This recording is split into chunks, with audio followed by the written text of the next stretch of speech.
Hi, welcome to round 2 of GameNotePodcast. Thank You. Oh. And hello. This is round 2 because we had an interruption for macaroni and cheese. We're here to talk to you about Assassin's Creed 1, 2, and the small intro of Brotherhood, which Karina is very excited to talk about again. Yeah. Karina, please tell us the intro of 1. Okay. The intro of 1. Basically, you're an assassin, Altair, that has to... You start off as you start off as a master assassin, then you're demoted to novice. Because of your retardedness. Yeah. Anyways, you're doing these little jobs. It starts off you're doing little jobs for the master assassin of the Assassin Order.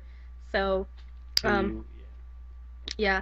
Eventually, you find out that he backstabs you. Oh my God, this takes forever. I know it does. That story was not the length of what that game was. You say it. Essentially, you're a guy named Desmond, where you're kidnapped by these people at the Abstergo agencies, where you don't really know much, except for they're trying to tell you that by you helping them and going into this machine called the Animus to relive some of your past ancestors to find some treasure that will help make the world a better place. You go back. You're in the 13th century. Thank you. And Crusades. You're playing as your ancestor Altair, who's an assassin. The story really picks up towards the end where you find out you're trying to find this Templar treasure, find something about it, and by the time you end up finding, do you find it and then you hand it over to your master, at the or does end, he end up having it? At the end, well, you find the treasure, the Templar treasure, in the world of Templars and Assassins. They're enemies. And each one having a goal for the world. And so, eventually, I think it's the middle of the game, Altair finds the treasure, which is a piece of Eden, one out of 2 pieces, or a few pieces, I think, of this little relic or treasure. And he finds it, and in short, he gives it to the Master Assassin, who betrays the assassins themselves, and he turns into a Templar. Well, he's been a Templar all along. It seemed like the apple corrupted him.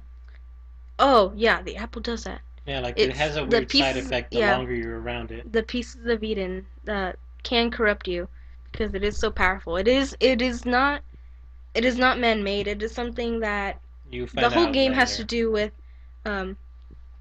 2012.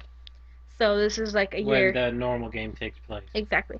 And this relic, or these relics, are made by the gods, which humanity has abused and turned it into something that creates or generates power. So power struggles. Yeah. So in short, this guy, this Master Assassin, he backstabs everyone and he uses it against Altair. Altair then defeats him and claims the Apple of Eden and tries to restart the Order. Yeah. He becomes the master of the assassins now.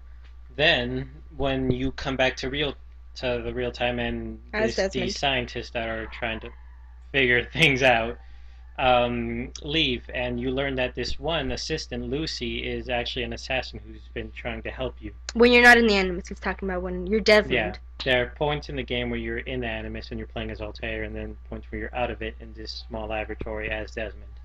And at the very end, you have this ability called Eagle Vision, and it helps you with objectives throughout the game, and it can show you things. And when he uses it, he sees these weird patterns throughout the room. hidden things. And in his main room, he sees a bunch of messages left by Subject 16, which was a subject. The second one. Yeah, which was someone that was before him when he was kidnapped. Assassin's Creed 1 ends with Altair having the piece of Eden and being born. Desmond being able to see these things, and then game ends. And right after that, immediately, smoothly, transitions, like very dead on number 2 starts. Where immediately after, literally. You break out of there with Lucy, you kick some butt, and then they take you to this safe house, and they take you now into the Renaissance Italy to relive the past life of Ezio and try to learn more about where these treasures and places might be. Yeah. Anyways, Ezio he starts off young, so you play as him when he was born. Literally when he was born. They show you through cutscenes. Yeah. And they show you everything, and his life is perfect up until he's 17. Yeah, about 17. No, he is 17 years old, and his life changes, his father and his brothers were killed due to Templars. He manages to save his mom and younger sister. And the whole story now transitions to Ezio, which is a descendant from Altair, and Ezio is destined to be the master of assassins. He plays a really important role in what happens, which is why they sent him to that specific timeline. Yes. To relive it. So it takes place in Renaissance Italy. Then Ezio finally finds out as he gets older more about the Templars and the assassins. And when he was young, it was more revenge for him. He wasn't entirely thinking as clearly. He just wanted to get revenge for these people who killed his family and messed with his life. Yeah, and you transition through the game until he's like his late 30s, and he does find out about everything, and he does become an assassin at the end. He learns that all these people he's been meeting and secretly helping have been teaching him. Helping him. And Leonardo da Vinci is in the game a lot and helps you with these codex pages you find. The game is very historically accurate. They actually tried making it very historically accurate, which I really enjoy, because they actually put real people that were that bump shoulders with the assassins. Just slightly try to change it and tweak it to where it fits appropriately with their story. Yeah, exactly. And it was actually very smooth how they did it. There are glyphs that you can see that are like puzzles throughout the game while you're in your Eagle Vision, and they take you, because the guy who was in before you, who they tried doing this with, Subject 16, he eventually learned a way to hack the Animus and make it so he can gather information quicker, which in result I guess kind of made him a little crazy. And he killed himself. That was his blood on him. Yeah. And he leaves, though, what he does, he leaves these clues to try to help you. To try to help Desmond. Which is interesting, because you know how there are those pieces, but there's like, they show you that there might be other pieces, like when you did that one puzzle to try to find all these historic people who had swords, it shows you a piece of Eden that's a sword. Yeah. So yeah, Ezio, at the end, what happens at the end? At the very end. Well, at the end of the second one, he's just an assassin by now, and he's more wiser. He's better with his skills. Yeah. But at the very end, he goes to Rome to get this guy who's a Templar who's become Pope. Yeah. He doesn't actually kill him. He beats him using his own. He eventually finds and gets hold of the Apple of Eden, while the Pope has this. Under the Vatican.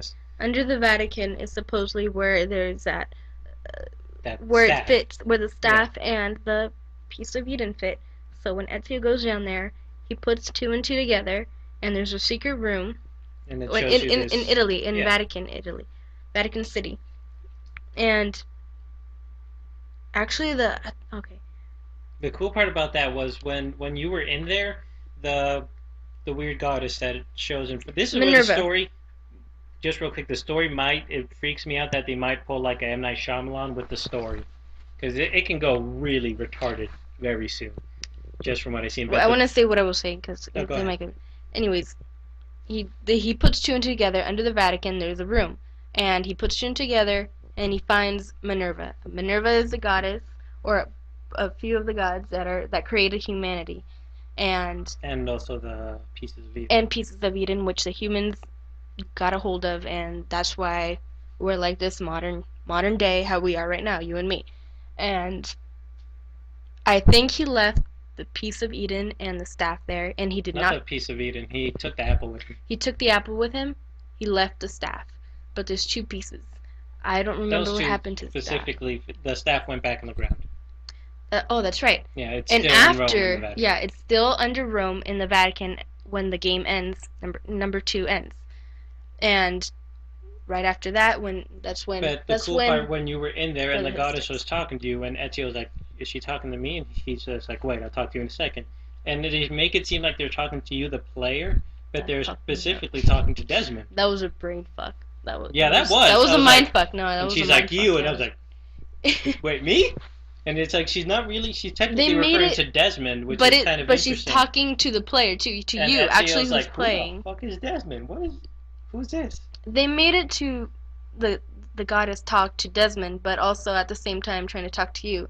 So while you're playing the game, the goddess of humanity, or one of the gods, whatever she is, whatever they are, whoever created humans, is talking on your TV screen, talking to Desmond and to you. My favorite part, when that game ends and credits starts, even at the end, Desmond is like, what the fuck? I love that. I was like, thank you! You understand what I'm going through. That's exactly my point. That's the feeling I had. I was like, wasn't it? Holy shit, shit's gonna go down. It was really interesting. It was cool. It was really great. Like, that was a great game for it, the way they did it. To end. By the way, this compared to the second one compared to the first one is just like a million times better with all the things you can do. There's this like the way you upgrade the villa, you increase its value, you buy art, you buy weapons.